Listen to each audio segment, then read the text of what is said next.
Hello, chị bảy vết kule các channel mesa.skincare ka lo lom vết cái chỗ mesa chak chuak cái này á. Ôi tụi chung video hi chu à rei vak don lo thui vak don lo à children soi chiam ka tum lo à.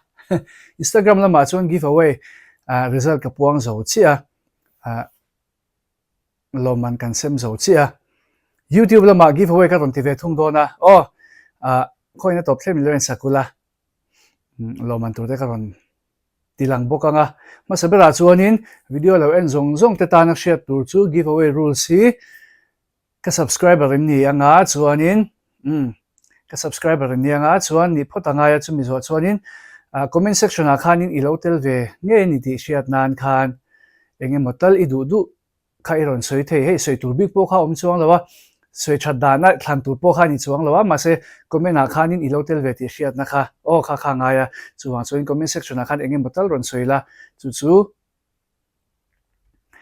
ilo tel ti shiat na tur le result kan siam nana min pui tu tur ani don bok ani chu voi khat bak comment angai lo voi khat bak comment kha ngai lawa comment non tlut te kha om zo om don lawa chuwang chuanin in lo comment kha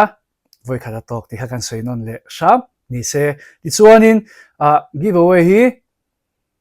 July ni som pasari zirtop zana YouTube live hi chu boi thak do chuwang chuan video ka lo siam le menga zirtop zan ni som pasari ani lo chuan ni som pariat ni som pasari zan tum photila man nang lo ni chuan in rin ni zana te po karon po sanga ni som pasari hi July ni som pasari hi zirtop zan ani chuwang chuanin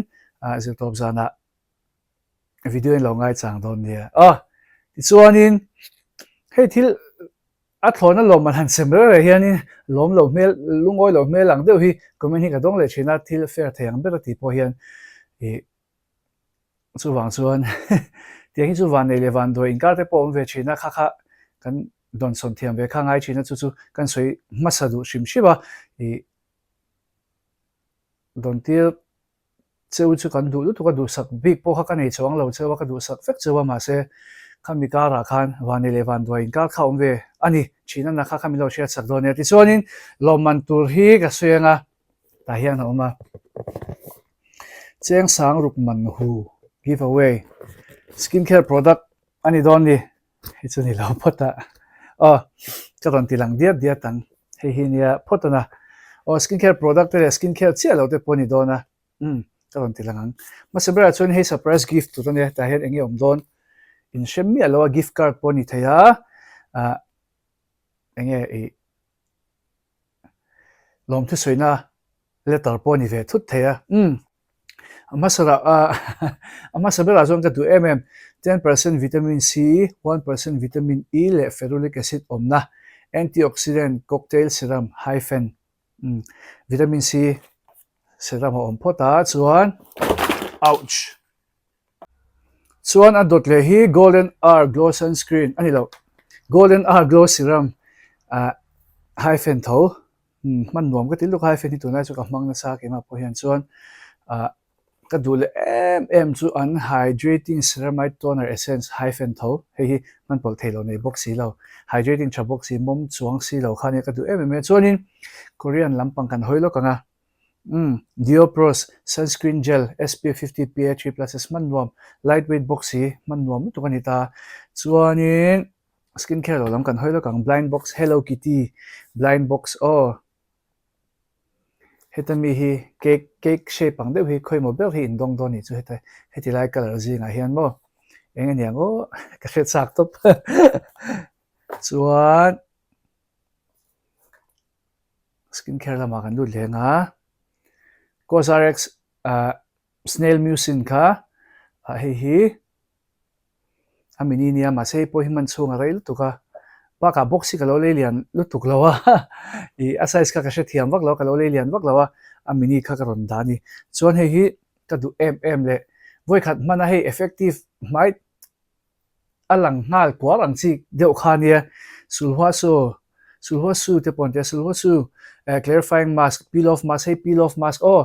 mai phi zo mai ron no in nga pan thlerin chuan in peel off lenga in peel off kim vek thelo pon tu phi file vek thei thawa hei hi effective chaka ti top chuan chuan karonda hoi chu chaka ti vek khani don chiang sa ta ri chuanin Bulgari perfume golden rose nilo rose goldia rim tui lu tuk hei hi mo mi che chuan in du viau nga mi pain lo dong pal hlo ni pon nu te mo nu pui te mo bial nu te mo pek mai tur pek thei tur ang chi kha tlei na mei charim do ka mi lo she thiam don ya ma an mi pa pon aman the thoi ke pa pon ka mang tho bo rim tui che kan khania chuan hei chu mei chelam pang product de hle ka roman lipstick au alin zo ni mangai lo ti taka athala ni sia akalar poitian en be ro ka mang hek lawang awiom roman lipstick om dona chuan a top ra hian tir foundation tir foundation 24 n natural latte hi mizo vun mil de ber tu dale hey overall la vun mil thei de ber tu ra ka ngai ania tu point na lo mang don poni se amil roal thei de ber tu ra ka ngai ania hi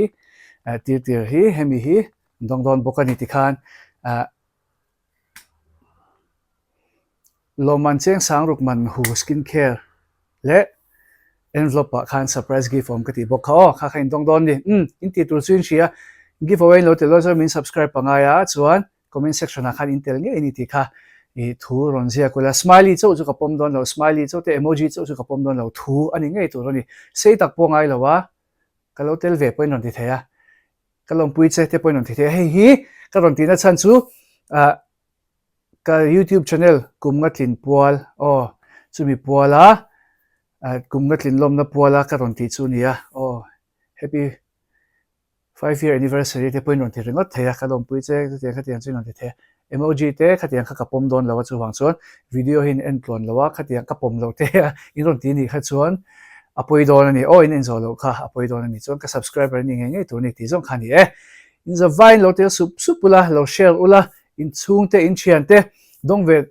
nge ka don lo pal takin ka chung te ka chian te kan share te ang in sem thei tur te pokhan in ti ve thea chu wang chuan in chian te in chung te kha lo share chu la lo tel tir chu la min lo subscribe tir la lo comment tir bokula kha kha thei hilme lo tur ne in share pa khan mo le chuan in ka du tok photanga in the vine du sang ber ka hlan ve ka chu bye bye ve ku